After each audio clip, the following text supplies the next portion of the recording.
La-di-da-di-dee, la-di-da-di-da.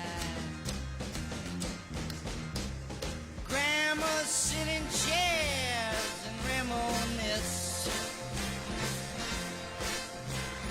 Boys keep chasing girls to get a kiss. The cars keep a-going fast all the time. Oh, and the beat goes on, and the beat goes on, and every day it's something else. I'm telling you, the beat just keeps going on. And regardless of whether it's 1960 or 2026, here we are again. So how are you doing this morning? Hey, I'm Ann Eller. This is WCRS Radio. We are live on Facebook, WCRS Radio. We're also live on the radio. I tell you what, I would have thought I was at a packed musical event last night instead of a Republican meeting. Well, where was this at, Ann? It was upstairs at Howard's, which is why I said I thought we were at a packed musical event up there. Some group must have been playing, because surely it wasn't county council and Republicans all together in one big room talking about these data centers. That's right. So I was there last night along with a lot of other people. A lot of other media was there. I'm going to give you my take on what I thought last night about it. So let's get started. One of the things that struck me was the county leaders spent a lot more time explaining why they oppose a moratorium than they have in previous meetings. I think that is an important takeaway. So I pulled 3 clips that I think help explain where county leadership is coming from. Now, this first one is from our county manager, Toby Chappell. And First County Manager Toby Chappell addressed the practical side of a moratorium and argued that it wouldn't happen overnight. I might add that putting a ordinance in effect doesn't happen overnight. But let me just play this for you. Let's see if I can pull it up here. Toby, why not a moratorium? Okay, let's take it away. This is from our meeting last night at Howard's upstairs. And again, it was a packed house, lots of media there. I'm sure you're going to get a lot of different takes from a lot of different places. This is the Ann Eller angle. Oh, that sounds good. The Ann Eller angle. I like it. All right, take it away. This is, hold on, Toby right here, Toby Chappell, and why not to do a moratorium. Take it away. Let me just follow up. On a practical level, a moratorium takes 3 readings in a public hearing. So you're at minimum 6 to 8 weeks before you put a moratorium if we start it next Tuesday. That still doesn't, no, it's not. There's a reason for that. The problem is, like I said in the beginning, we have a blind spot. Someone shows up tomorrow and wants to put a data center in the RDD, we have to allow them because they're zoned properly. We think a moratorium extends that blind spot, we'll call it, longer. We can do it through regulations and have 3rd reading either next Tuesday or at the very next meeting after that, have at least some safeguards in place, even if they're not perfect, have some safeguards in place versus your moratorium, which is going to trigger to people that are looking. We need to go now because they're about to put a moratorium in place. What you're asking for in a moratorium is going to ensure you get exactly what you don't want, which is an unregulated data center. Let me say something. I want to add just a minute to what. Okay, that was not a very artfully cut piece because then we will have Theo up in just a moment. So first, he addressed the practical side of a moratorium. Even though they've been dealing with an ordinance that takes the same amount of time. But so Toby's argument is that even if county council wanted a moratorium, there would still be a process and a timeline involved. I'm not sure I get it, but moving right along. Clip 2 is Theo Lane. Theo Lane, he of course is chairman of county council. He talks about being 35 years in the industry, getting calls from around the state, what's going on in Greenwood. Chairman Theo Lane took a different approach. He argued that Greenwood is already drawing attention around the state and that people involved in site selection are watching what happens here. So let's play what Theo Lane, he of course is the chairman of county council. Let's hear what Theo had to say. I want to add just a minute to James Bateman's comments, because I've been working in this economic development world now until I just retired for about 35 years all across the state. Site selection professionals, if we start issuing moratoriums on anything, like James just spoke to, site selection professionals aren't looking for a reason to pick us. They're looking for a reason to extract us from their list. Why? Because they don't get paid until the entity that has hired them, till they can go to them and say, Tulsa, Oklahoma, this community in Tulsa, Oklahoma, that's where you need to go. The economic development ditch is easy to get into. It's hard to get out of, guys. And as James said, it will span every aspect of our work. So when we're on the internet, and everybody's got the right to be, but when we're on the internet and we're throwing just everything against the wall hoping something will stick, they're watching. The world is watching, and the United States is absolutely watching. I've had 5 personal phone calls to me from people of different parts of South Carolina going, Theo, what the hell is going on in Greenwood? So I just wish you would be conscious of that, and I wish that you would kind of trust that the people that are elected to represent you, we want the same things you want. I moved to Greenwood County for a reason, for a lot of reasons. I grew up on tobacco farms in Marion County. You think I don't like open spaces? You think I don't understand the value of neighbors helping neighbors? I do. But I'm telling you, we got to be real careful. When we start talking about putting moratoriums and blocking industries out, that's a slippery slope. I'm going to also be as transparent as I can be with you. When I talk about wanting to get the text amendments in place, we have had companies come to us with interest specifically about data centers. We know they're interested in Greenwood County. We've worked to make them interested, make all facets interested in Greenwood County. But we've made no commitments to anyone. But as the county manager and James both said, it's the reason that we wanted the text amendment there. Is the text amendment perfect as written today? Probably not. Because we did try to put something in place quickly. But I hope that you can just trust that we all want the same things. That's all I wanted to tell you. So that was Theo Lane. He is, of course, our county council chairman. As I said, he argued that Greenwood is already drawing attention around the state, that people involved in site selection are watching what happens here. So his concern appears to be that Greenwood's reputation among site selectors and economic developers is already being affected by this debate. I would just question, should we not be looking out for what's best for Greenwood and Greenwood people?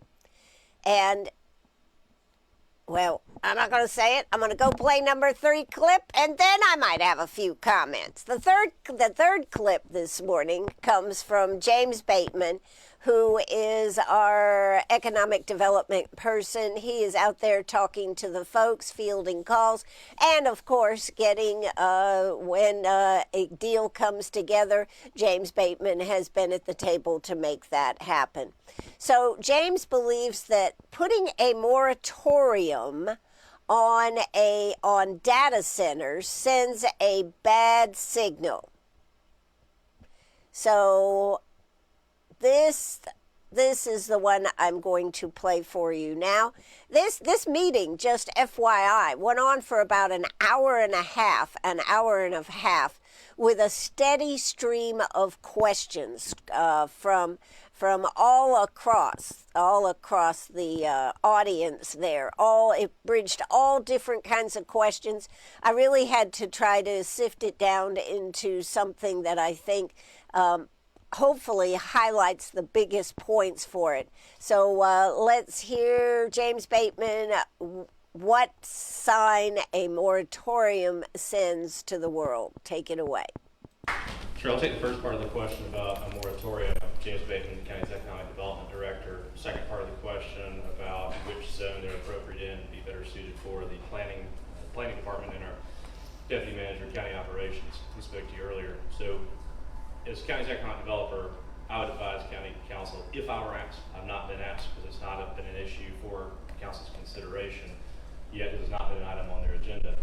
But I would tell them that, in my opinion, a moratorium would be a bad idea for Greenwood on any particular industry sector because it can effectively kill all economic development in the county. Because that's signaling to consultants, developers, company, anyone who works on an industrial project that Greenwood County could move one direction or another. They wouldn't have any certainty or clarity about what Greenwood County requires for a particular industry. So if Greenwood County moved, they started investigating a project here, working with us, and then Greenwood County moved in another direction, the moratorium could just be put on that industry, just pick a industry, and they wouldn't have any certainty or clarity. So as opposed to moratorium for one particular industry, I believe we can effectively put in rules to regulate that particular industry, and the staff's done work over the past couple of months to, while the word rushed has been used, it's been a couple of months of work, Rob can speak more to come up with those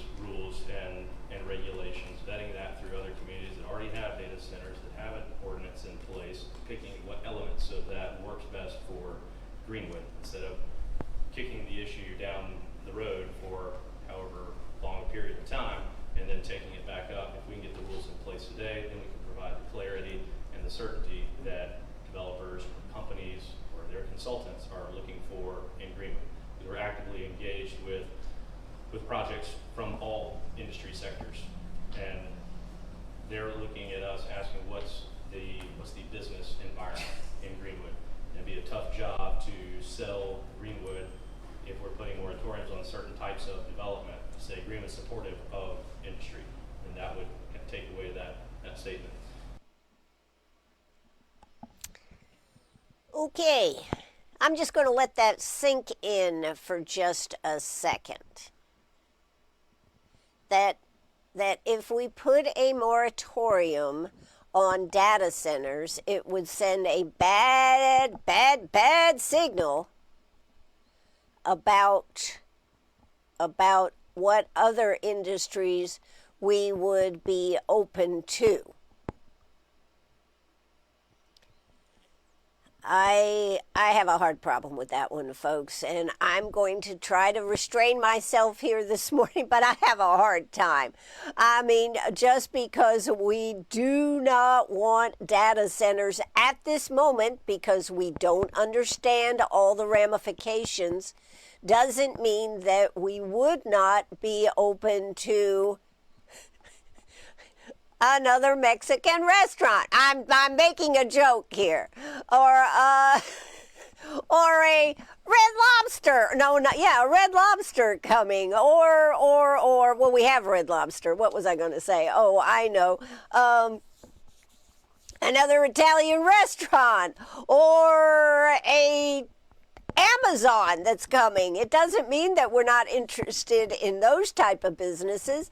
It means that we have a problem with data centers at this moment. I hearken back, I happen to be thinking about this, about, remember when the city put a pause called really a moratorium while they came up with how they were going to move forward on housing, what type of things they were going to ask of the developers and everything.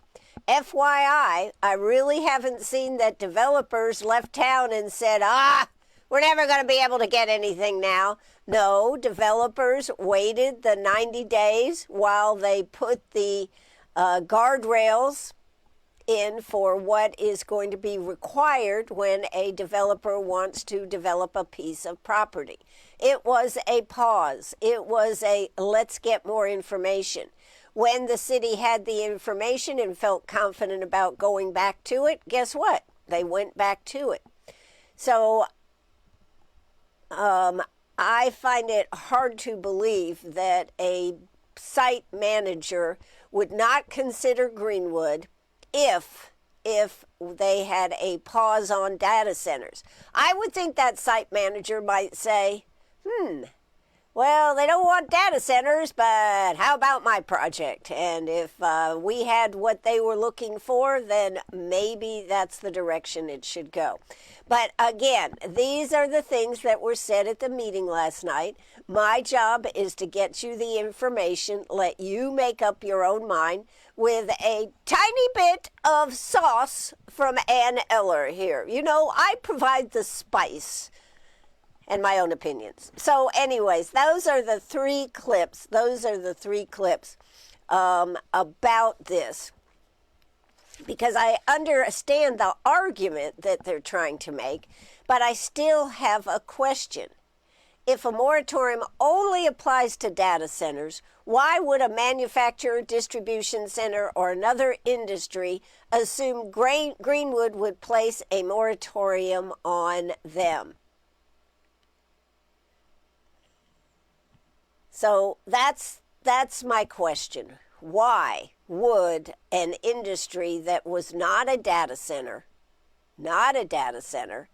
assume that Greenwood would place a moratorium on them? I think that we, Greenwood, have a reputation of being business friendly.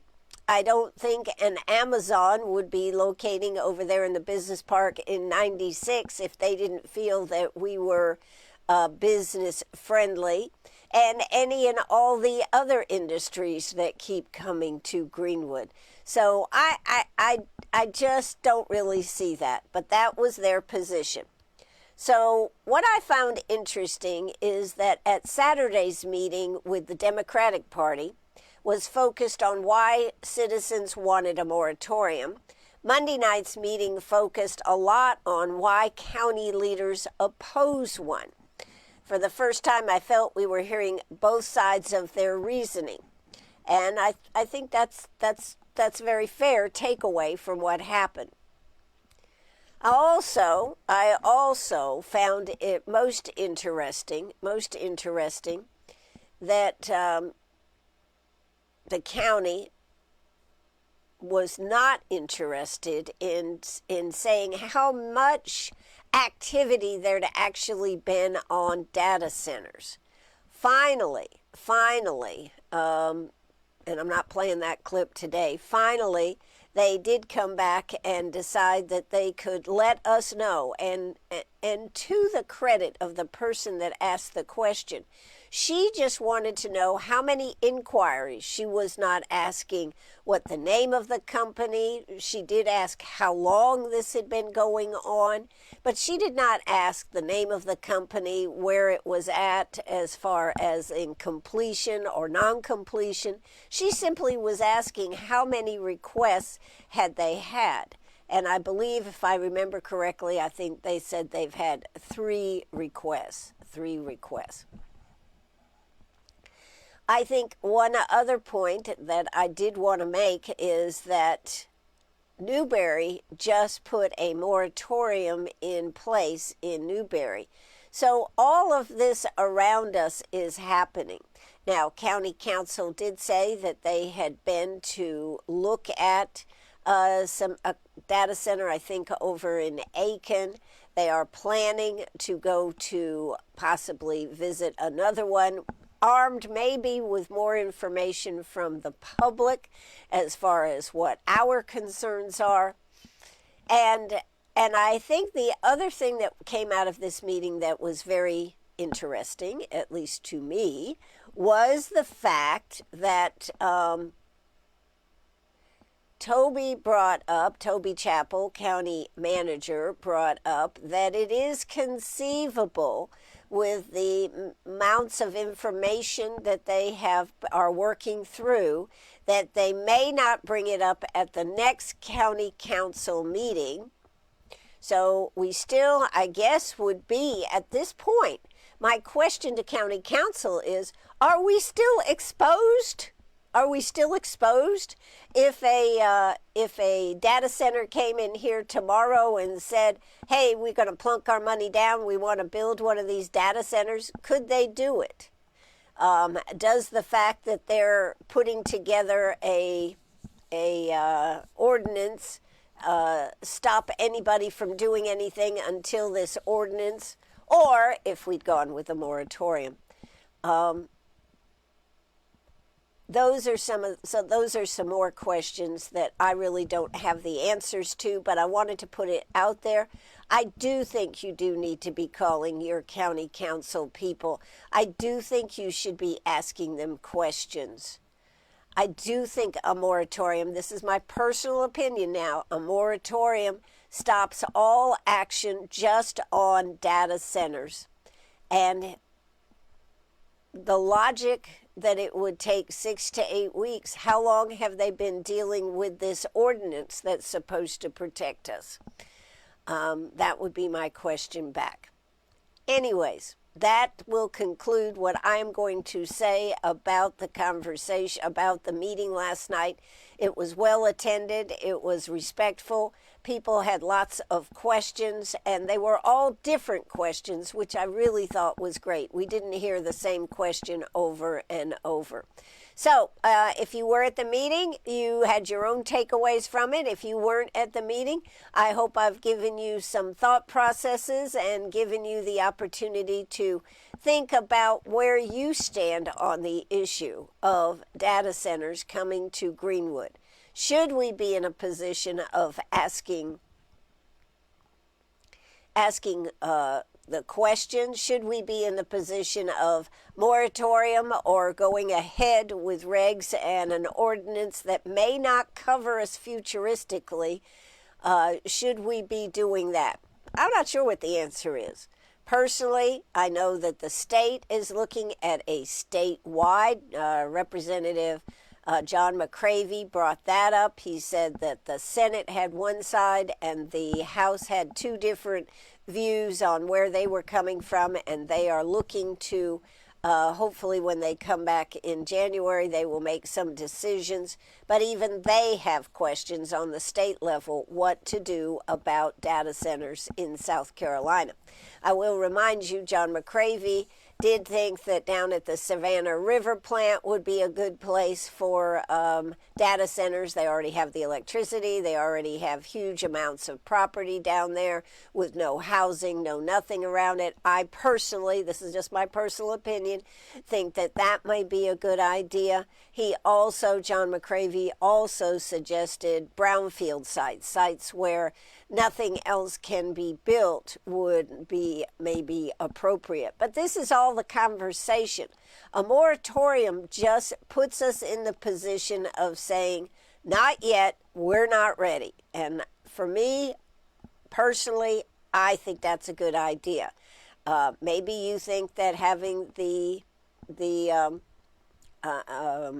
ordinance is a better idea, but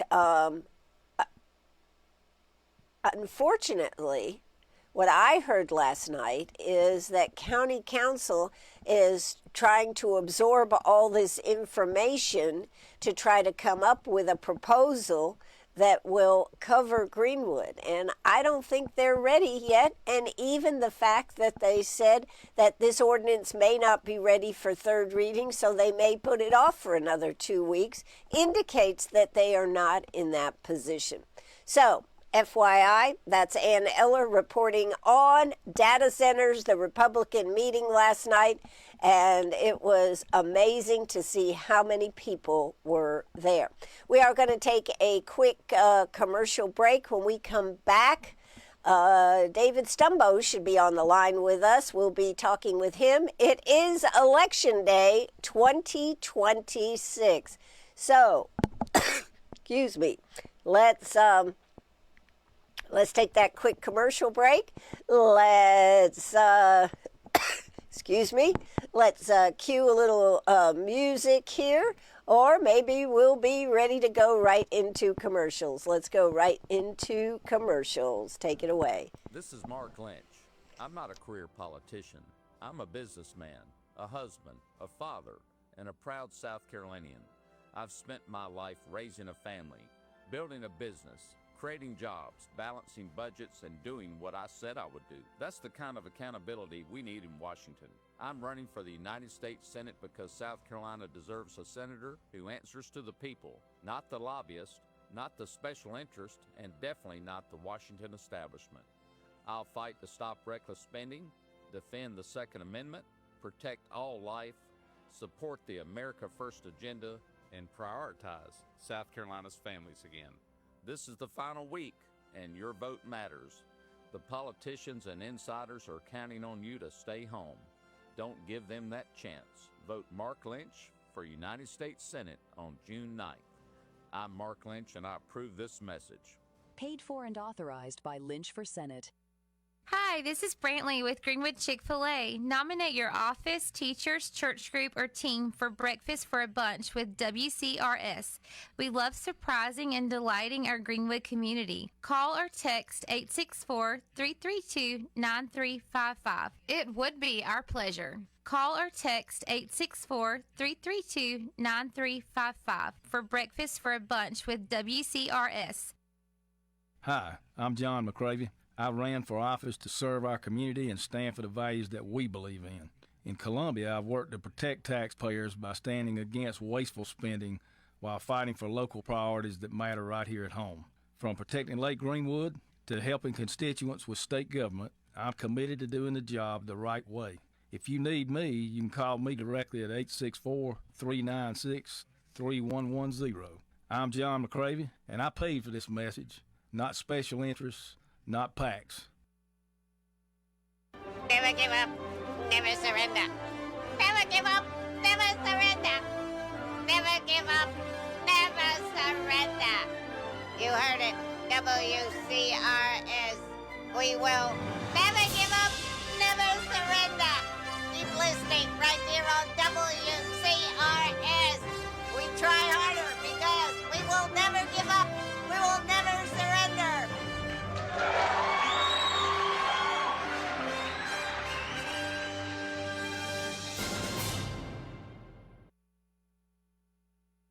Oh, and we're back. And we went through a commercial break. We should have David Stumbo on the line with us in just a moment. So we are looking forward to him calling in. And just, this is a big day for David. This is, he's running for state's attorney for South Carolina.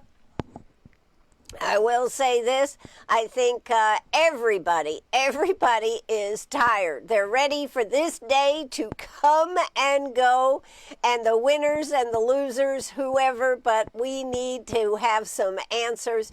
Can you imagine living in California, and what are they, a week in, and they still don't know who is going to win the election? Can you believe that? I can't. I cannot believe that. So we are, so that's the good thing is by tonight, guess what? We should know everybody that's either made their what they were going for, or we will have a runoff. Now, I think the governor's race here in South Carolina is probably going to go for a runoff. I don't know.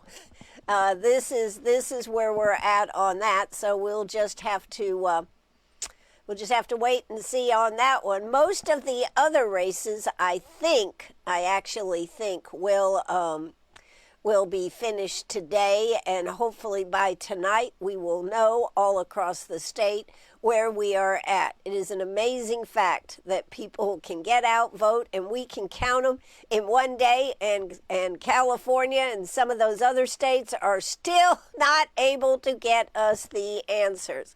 So I would hate to be a candidate or working on a candidate's campaign and be waiting for results, and a week goes by and they're talking about it could be 30 days. I mean, come on.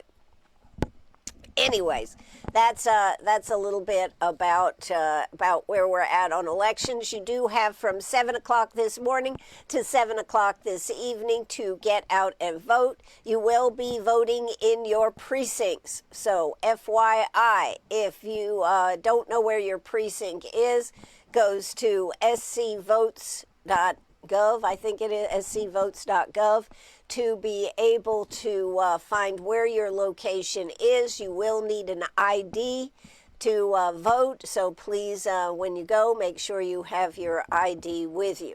So, let's see. Let me see if I can find out where are you calling?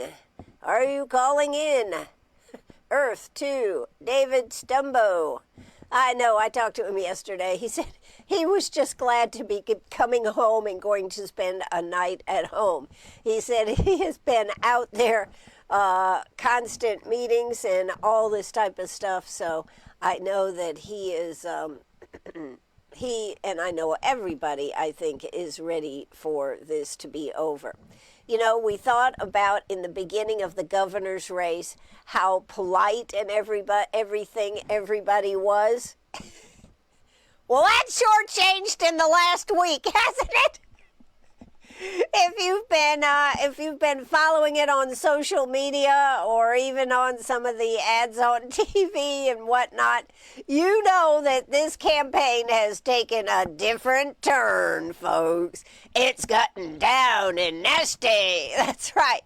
So hopefully we can end this on a high note. If we go into a runoff, it'll be a 2-week process, which is just going to be a killer. I mean, it's just going to be a killer for the candidates, but it's also hard, I think, on the folks too. So I don't know whether David's going to be calling us or not. We will just see if I got a message back from him. I see where he saw it, but I don't know if he's going to be able to call. He may be, I don't know. Candidates are running around. I know he had a get together at 11 o'clock this morning, but he thought he could call, so we'll wait and see. Do want to remind you, though, get out and vote. You cannot make any complaints if you don't go out and vote. There you go. You got to get out and vote. Whether you're Republican, Democrat, however you want to vote, the important thing is that your voice is heard with one vote from you. So let's go ahead and check the weather. We haven't done that this morning. Penny was a little tired this morning. She didn't make it up. I did have someone tell me last night that Penny was the favorite part of the favorite one on the show. I was crushed. I said, what about me? He goes, Ann, you're a close second. It's always the same. The cute dog always wins out. Someday I'm just going to put her up here and say, okay, Penny, you do the show, and we'll see how well it goes then. See if the brains behind the operation doesn't help a little bit. All right, let's check. I'm sorry. Let's check the weather. She is adorable, and she's so sweet, and I know.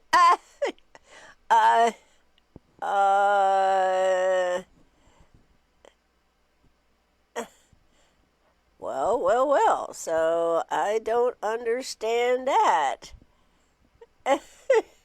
Oh, let's see. I do not understand. I'm going to tell him to try it again. Try one more time.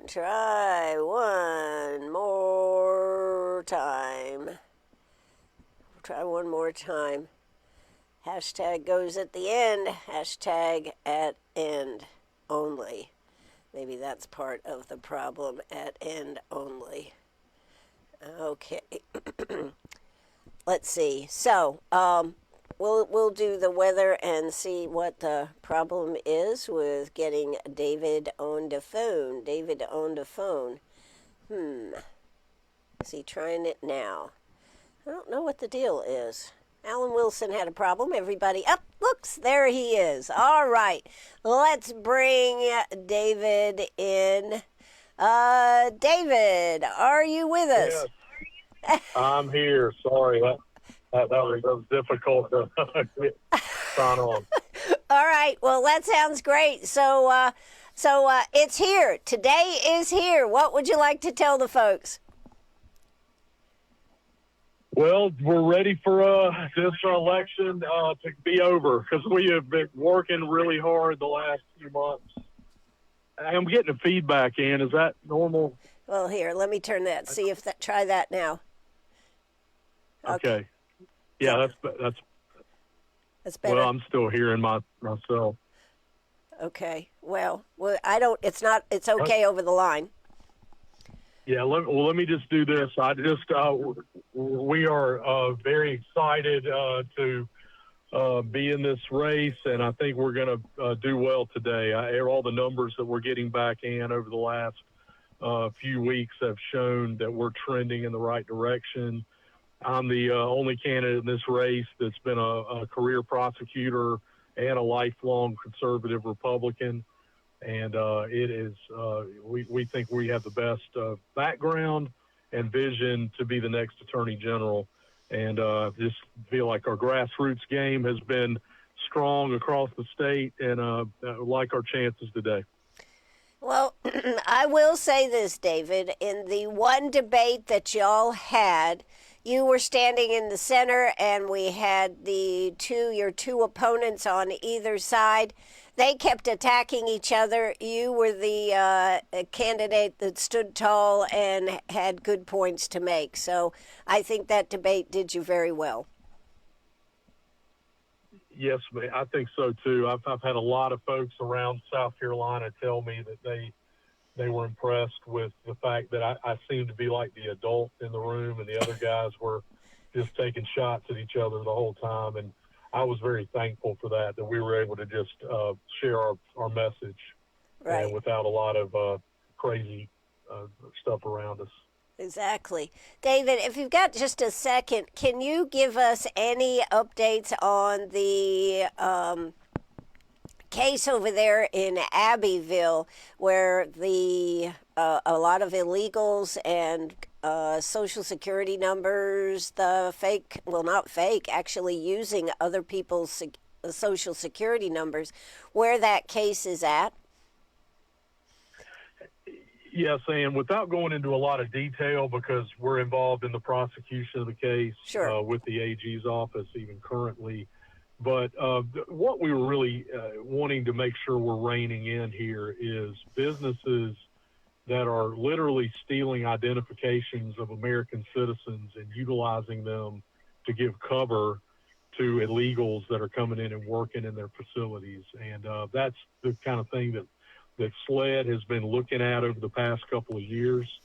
So it's not just the fact that we have people here illegally. And a lot of them aren't necessarily people that are just looking for a better life.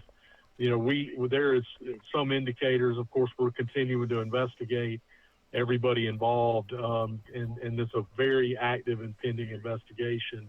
But also have had some indication that there were ones involved in this case that have prior criminal histories. So we're just, there's a public safety component to this, and then also, businesses that just need to do things the right way. And so we're making sure that we rein in that behavior.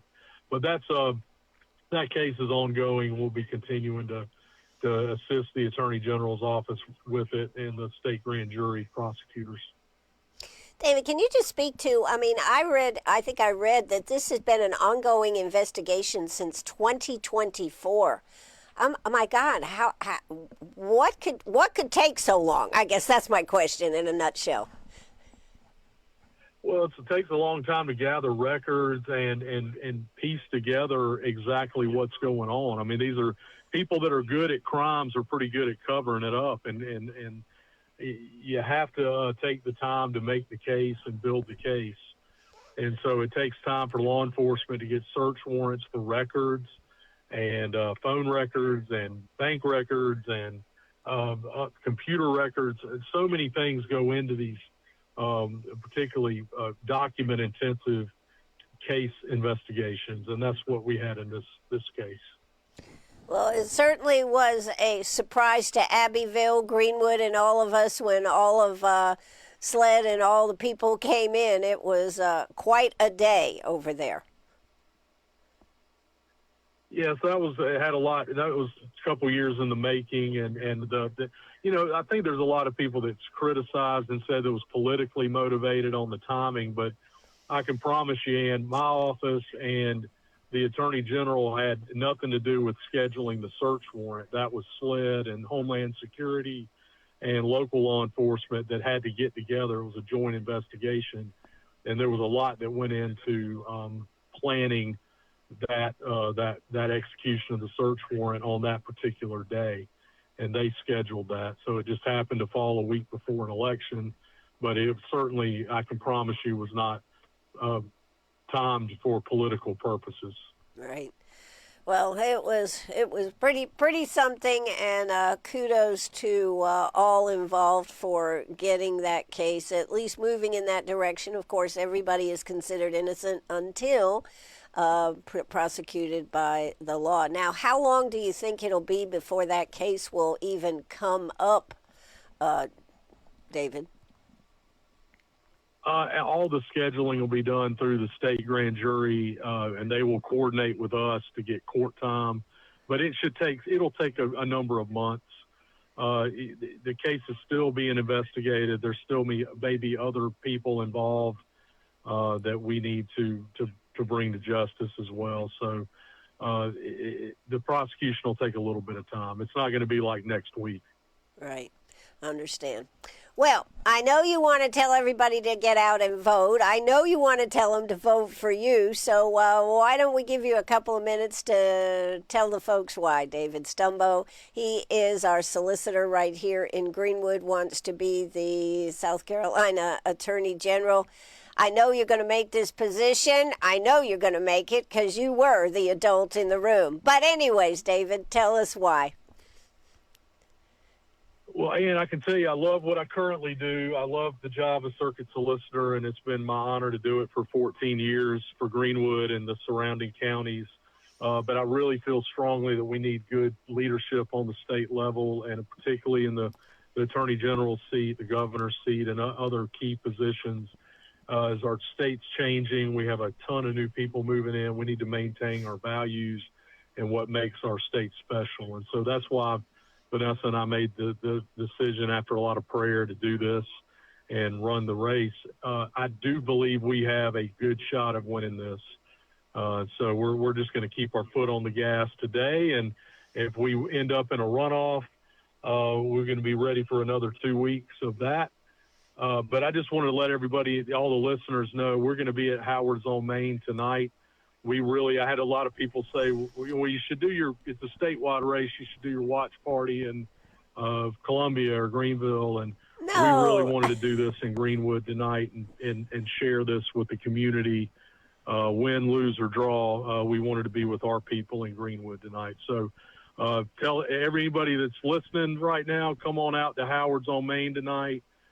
Jake, my brother-in-law, Jake Bartley, is going to be playing some music. We'll have food, and the bar will be open, and we should have a real good time as we're watching election results come back. What time would that be, David? We'll start about 7. Okay. And then go until Do we as have an late as we answer? need to be there to watch the results come in. That's right.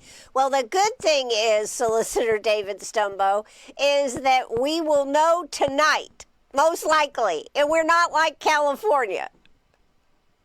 Yes, thankfully we have strong voter ID and election integrity laws here, and we get our elections done efficiently. That's right. That's right. No ballot drops in the middle of the night, right? Right, exactly. Well, Solicitor David Stumbo, I know when you wake up in the morning, you are going to be our new South Carolina Attorney General, and I am thrilled for you and hope that you will keep in good contact with WCRS Radio. Absolutely, Ann. Thank you for having me on this morning. All right, everybody, get out and vote. Vote today and vote Solicitor David Stumbo. Have a great day, David. See you tonight. Okay, thank you, Ann. All right, bye-bye. Bye-bye. All right, well, there you go. He was on the line with us. I'm here with you. Yes, I think he would make a good a good South Carolina Attorney General. And since that position is open, I think they have found, the state has found a very good possibility. And I hope if you do not know who to vote for, I hope you will go check out some of the interviews and things. And if you really want to see who was the Attorney General in the debate, go check out that SCETV debate. That was the two guys on the end. David was in the center. On either end were the two that were, I don't know, I had a few phrases, I guess I shouldn't use that on the air, that were being very immature, I guess would be the right word, immature, and trying to tear each other down. David was the adult in the room. David was the one in the center, and I'm certainly hopeful that he will be in that position, although I think that it will be a big loss for Greenwood from the standpoint of him being our solicitor here in Greenwood district. But this is a chance to have real leadership and continued leadership. Now, of course, we've got other elections going on, lots of them on both sides. We have Democratic candidates, we have Republican candidates. The race that we have spent a lot of time talking about on this show is, of course, the race for governor. And I have interviews. You can go back on WCRS 1450am.net on the front drop-down page there.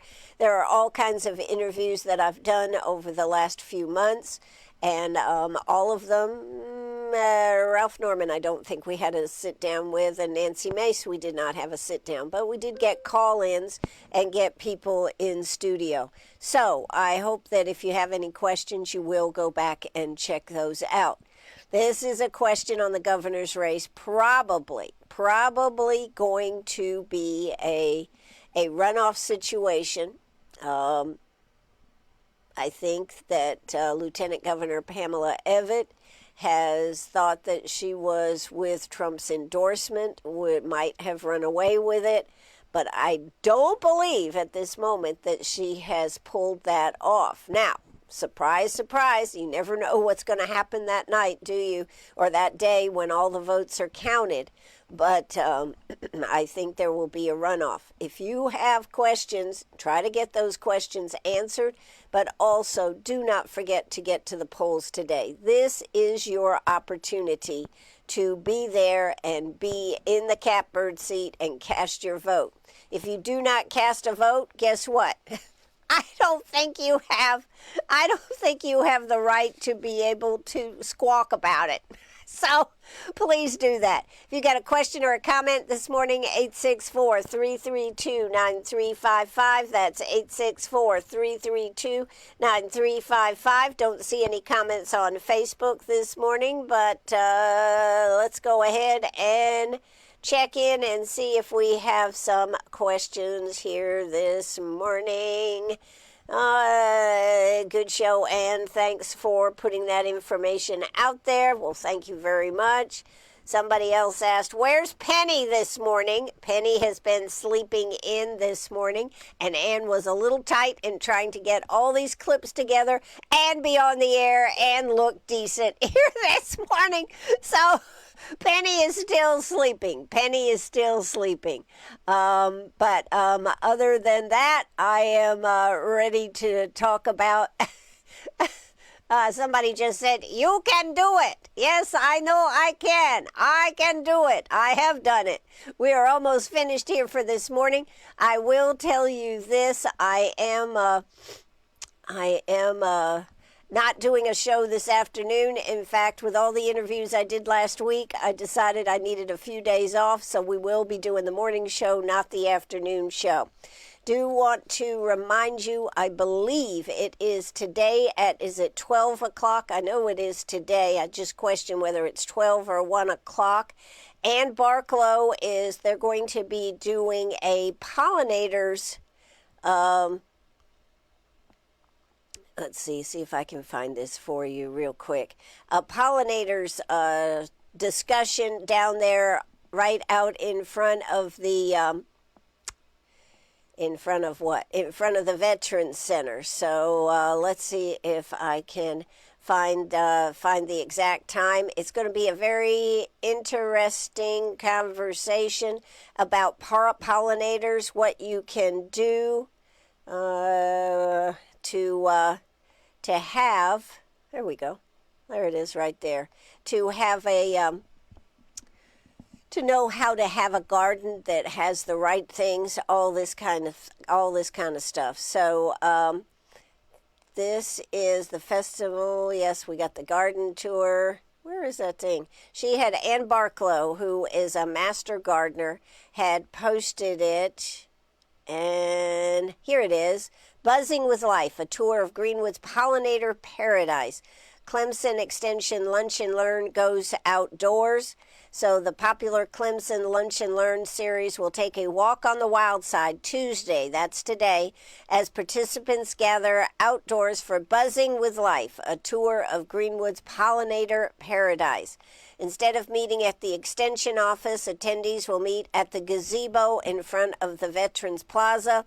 That will be at 1 p.m. from noon to 1. So from noon to 1, right there, 106 Main Street. Join the Greenwood gardener Carla Coffey and Master Gardener Ann Barklow for a guided tour of one of Greenwood's largest and most vibrant pollinator gardens. So you're going to learn about pollinator-friendly plants, monarch butterflies, creating year-round blooms, a whole bunch of stuff. So that is from noon to 1 o'clock today.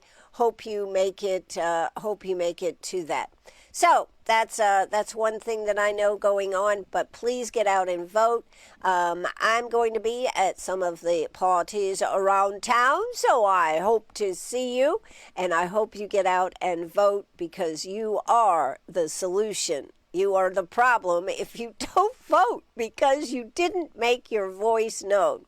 Again, I want to thank the Greenwood Republican meeting last night for being taken over to talk about data centers. I think a lot of people appreciated the fact that that was something that was offered up to them. A lot of people were there. A lot of news sources were there.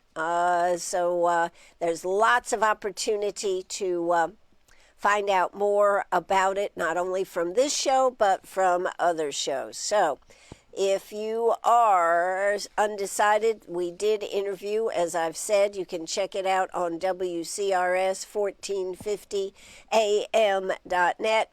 So no matter who you're supporting today, the important thing is to participate.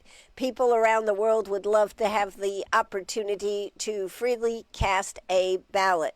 Polls are open until 7. If you haven't voted yet, make a plan to get there. If you have questions as to what precinct you are in, go to scvotes.gov, scvotes.gov. Then tomorrow morning we'll be talking about the results. So remember, Whether your candidate wins or loses tonight, your voice deserves to be part of the conversation. Thank you, thank you, thank you so much for being right here with us on WCRS Radio. Let's take it away. Penny will be back in the morning. She'll have a lot to say about not being on the show today. Hello and goodbye.